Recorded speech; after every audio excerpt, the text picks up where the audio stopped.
Here with Coach Nimz as Demons get ready for another weekend of conference play, one on the road, one at home.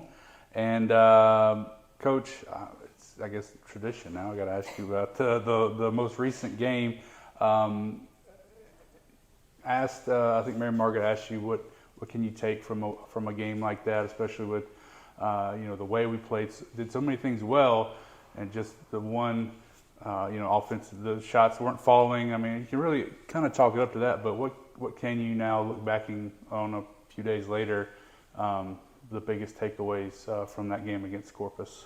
I would say things that we needed to capitalize on and just kind of fell short was obviously our three ball wasn't falling. They were great looks. They executed the offense. They were wide open. But we took a couple quick ones that maybe we needed to play it a little more to the rim. Try to get some 2-footers. In a practice, you see kids, they always want to start jacking threes. You tell them to start it in close, and you say that for a reason. So I think we probably should have gone back to trying to play it in close a little bit more. Force the issue there at the rim, trying to get 2-foot shots instead of the long ball. Although they were good-looking shots, and typically we tend to make a handful of them, we didn't. And so that was something we could learn and grow from. Still missed a couple reads where maybe we had something wide open, but again, we had wide open. We just didn't capitalize on it. The ball wasn't falling for us that night. And then the other thing that I think you take away from the game is how incredibly good their defense was.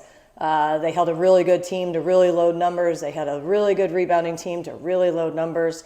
And so I think what I hope they take from it and what we're talking about is just that continued belief that, you're there. You're really close to being able to knock off one of those top tier teams.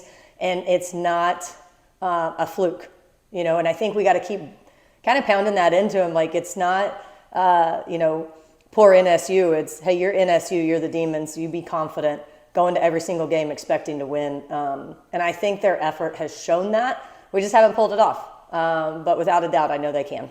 I mean, with any sport, you play enough games, you're going to have, games, you're going to have nights like that. And yep. The best thing is that we have another game that we can move forward to and focus in on, that being Nicholls on the road. Mentioned when we played McNeese that they had a deceiving record. Same thing, sort of 100%. Thing with Nicholls. I mean, their last 4 losses have all been by 6 points or less, and they're a really good team that we're going up against on Thursday. Yeah, they're a tremendous team. Coach Payne's done a really nice job with the kids that he brought back, and then obviously he sprinkled in a couple of his own. But they're an incredibly talented team. They're talented both offensively and defensively.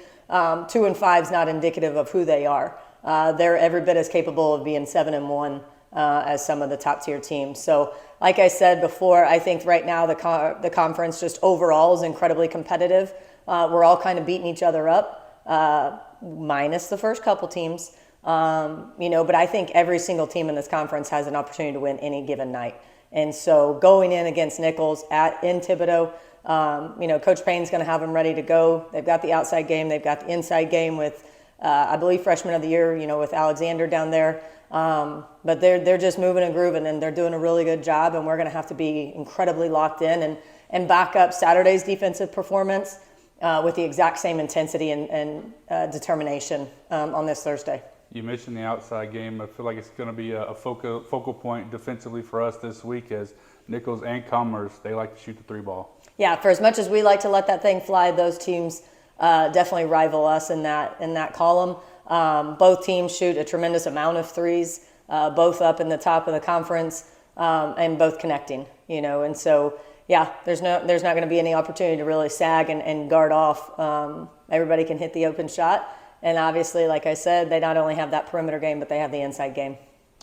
Speaking of perimeter defense, a lot of that goes into the play of Giselle, Carmela, Nia, those type of guard plays. But focusing on, if you can, Jelly and Mel, they've been such a sort of dynamic duo. Obviously on defense, we talked about that, but offensively, they're both averaging 10 points, 4 rebounds, 3 assists a game.